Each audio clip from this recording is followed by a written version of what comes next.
Assalamualaikum warahmatullahi wabarakatuh. Halo, kami dari kelompok 5 atau kelompok E. Di sini kami akan mempresentasikan hasil diskusi kami mengenai software testing untuk mata kuliah pengujian implementasi sistem. Sebelum itu, izinkan kami untuk memperkenalkan diri kami terlebih dahulu. Pertama saya Mewil dan Muhammad Farel, kemudian ada Rifdah Inas Nazifa, kemudian ada Alfiatus Sulfa Petro Nazifa, dan juga ada Leni Marlina Awendu.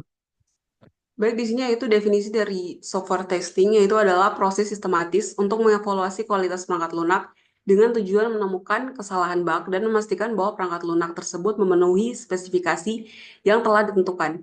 Software testing juga sebagai aktivitas yang bertujuan untuk memverifikasi dan memvalidasi apakah software sudah sesuai dengan kebutuhan pengguna.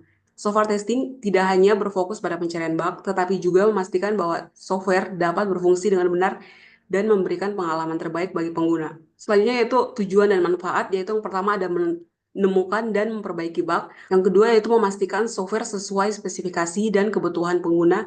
Dan terakhir yaitu meningkatkan keandalan dan keamanan software. Selanjutnya itu ada prinsip software testing. Yang pertama yaitu pengujian menemukan cacat, bukan menjamin bebas cacat. Dan yang kedua, tidak mungkin menguji semua hal. Yang ketiga, menemukan kesalahan sejak awal. Selanjutnya yang keempat adalah bug biasanya berkumpul di tempat yang sama atau error lainnya itu biasanya dampak dari satu masalah. Artinya itu jika menggunakan kasus uji yang sama, kita hanya akan menemukan bug yang sama. Jadi perlu ada variasi dalam sesuai dengan konteks. Jadi pengujian harus disesuaikan dengan bug tidak menjamin kualitas karena eh, bukan hanya bebas bug, tapi software yang berkualitas adalah dilihat juga dari performa, keamanan, dan kemudahan penggunanya. Adalah functional testing, ya di functional testing ini menguji pada fungsi perangkat lunak tersebut bekerja sesuai dengan semestinya. Kemudian ada non-functional testing, di sini menguji aspek keamanan, kinerja, dan kegunaan yang tidak terkait langsung dengan fungsi. Kemudian ada unit testing, yaitu menguji komponen atau modul individual dari perangkat lunak tersebut. Kemudian ada integration testing, yaitu untuk menguji dan memastikan bahwa semua bagian bekerja dengan baik saat digabungkan. Sistem testing di sini sistem testing ini menguji sistem perangkat lunak secara keseluruhan.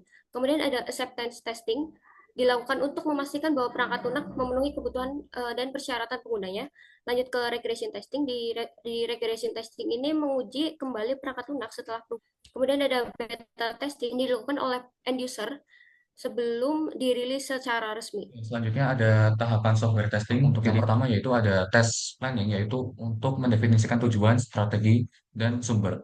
Lalu yang tahap selanjutnya ada test analysis and design, itu melibatkan pemahaman mendalam tentang requirement software yang akan diuji. Kemudian ada test case development, yaitu mencangkup perancangan skenario pengujian terperinci. Selanjutnya ada test environment setup, atau persiapan pengujian yang meliputi konfigurasi hardware. Nah, selanjutnya ada test execution atau proses menjalankan test case yang telah dirancang membandingkan hasil aktual dengan ekspektasi.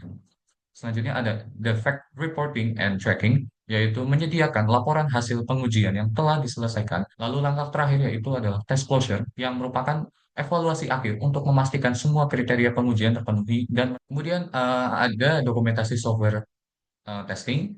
Ada beberapa tahapan juga. Yang pertama yaitu test plan atau menguraikan seluruh strategi pengujian. Lalu ada test case, yaitu instruksi langkah untuk menguji fungsi tertentu untuk memastikan konsistensi pengujian. Selanjutnya ada test skenario untuk memberikan gambaran tingkat tinggi. Lalu ada test script untuk implementasi test case dalam. Yang terakhir ada summary report, yaitu menjanjikan ringkasan keseluruhan hasil pengujian. Kemudian ada teknik software testing. Yang pertama adalah white box testing. Kemudian di sini teknik berbasis struktur atau source code pada aplikasi yang akan dites. Kemudian berdasarkan analisis arsitektur, desain, struktur internal, dan algoritma pemrogramannya. Yang kedua ada black box testing, di mana di sini teknik berbasis perilaku, behavioral, atau input-output testing. Kemudian yang teknik terakhir terdapat experience bisa testing, di mana tekniknya berbasis pengalaman, memanfaatkan pengetahuan dan pengalaman dari pengembang, penguji, dan pengguna. Teknik ini sering dikombinasikan dengan teknik black box dan white box. Oke, sekian dari kami. Terima kasih dan wassalamualaikum warahmatullahi wabarakatuh.